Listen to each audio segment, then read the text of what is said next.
ഞാനതിന് അമ്മ വേഷമാണ് ചെയ്തത്. ഞാൻ പറയും എൻ്റെ വലയത്തിൽ നായകൻ ശിവജിയും നായിക മല്ലികയുമാണെന്ന് ഞാൻ പറയും.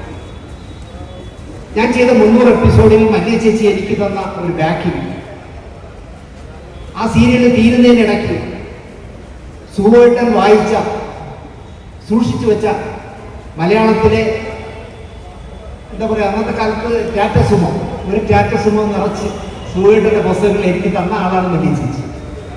ഇപ്പോഴും ഞാൻ എം ഇ കൃഷ്ണവാര്യരുടെ ഒരു പുസ്തകം എടുത്ത് നോക്കുകയാണെങ്കിൽ, അല്ലെങ്കിൽ കാറൽ മാർക്സിന്റെ മൂലധനം എടുത്ത് നോക്കുകയാണെങ്കിൽ, ഞാൻ സിദ്ധുവിനോട് പറയാറുണ്ട്, സുഖുവേട്ടന്റെ വിരൽപ്പാടുകൾ പതിഞ്ഞ പുസ്തകമാണ്, നിധി പോലെ സൂക്ഷിക്കുന്ന ആളാണ് ഞാൻ.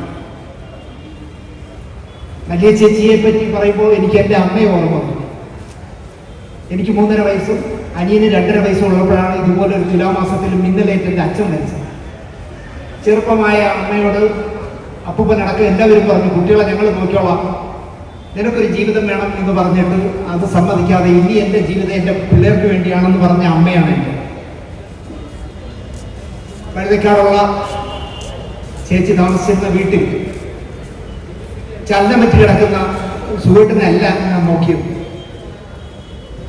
എൻ്റെ അമ്മയായിരുന്നു ഞാനിവിടെ കണ്ടത്. മല്ലിക ചേച്ചി പറക്കം പറ്റാത്ത 2 കുട്ടികളുമായി പൊട്ടിക്കരയുന്ന, അല്ലെങ്കിൽ കരഞ്ഞ് തളർന്ന മല്ലിക ചേച്ചിയുടെ മുഖത്തേക്കായിരുന്നു ഞാൻ നോക്കി നിന്നത്. ആ ബഹുമാനം, ആ സ്നേഹം എന്നെ വലയം ചെയ്യുന്ന 2-2.5 വർഷക്കാലം മല്ലിക ചേച്ചിയോട് എനിക്കുണ്ടായി.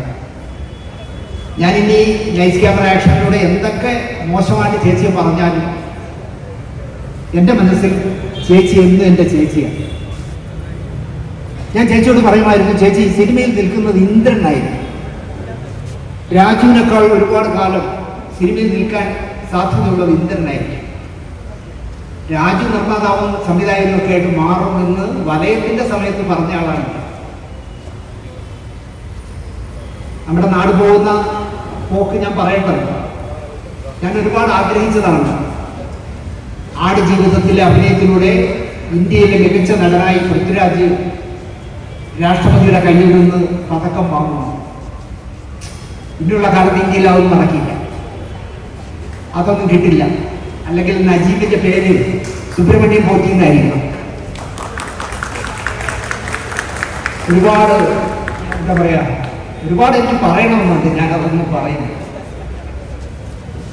നമ്മുടെ വീട്ടിലെ അമ്മയായാലും സഹോദരിയായാലും ചേച്ചിയായാലും മാമിയായാലും അവർക്ക് ആരെങ്കിലുമായിട്ട് ഒരു അവിഹിത ബന്ധമുണ്ട് എന്ന് നമുക്കൊരു സംശയം ആരെങ്കിലും കൂട്ടുകാരോ ആരെങ്കിലും പറഞ്ഞറിഞ്ഞാൽ ജീവിച്ചിരിക്കണ്ട എന്ന് നമുക്ക് തോന്നുന്ന ഒരു പ്രകൃതക്കാരനാണ് ഞാനെന്നാണ് എൻ്റെ വിശ്വാസം.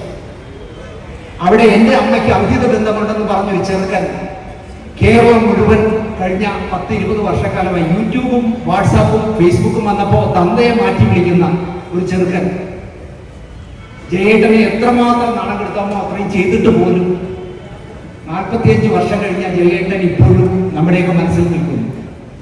മല്ലിക ചേച്ചിയും സുരേഷ് ബാബു ചേട്ടനും കഴിഞ്ഞാൽ ഞാനിന്ന് പഠിക്കുന്ന കാലമാണെങ്കിൽ പോലും പാലാട്ട് കുഞ്ഞിക്കണ്ണന്റെ 50-ാം ദിവസം ശ്രീബാല തിയേറ്ററിൽ ആഘോഷിക്കുമ്പോൾ എൻ്റെ മാമൻ അവിടെ ജോലി ഉണ്ടായിരുന്നു. മാമൻ അറിഞ്ഞോ അറിയാതെ പ്രസ് എഴുതിയിരുന്ന പത്രക്കാർക്കുള്ള സീറ്റിലാണ് എന്നെ കൊണ്ടിരുത്തിയത്. മൂക്കുപിടി കളറുള്ള സ്യൂട്ടിട്ട നസീർ സാർ, അതിൻ്റെ പുറകെ ബ്രൗൺ ഉടുപ്പിട്ട ജയേട്ടൻ, അതിൻ്റെ പുറകെ ഉണ്ണിമേരി അടക്കമുള്ള തിക്കുറിശിമാവൻ അടക്കമുള്ളവർ ഇങ്ങനെ നടന്നു വരുമ്പോൾ ഞാനിങ്ങനെ ഇരിക്കുന്നതിനിടയിൽ അറിയാതെ കൈ ഇങ്ങനെ നീട്ടി, കാരണം ജയേട്ടൻ്റെ ദേഹത്തൊന്ന് തുടരണം. ആ ഭാഗ്യം കിട്ടിയ ഒരാളാണ് ഞാൻ.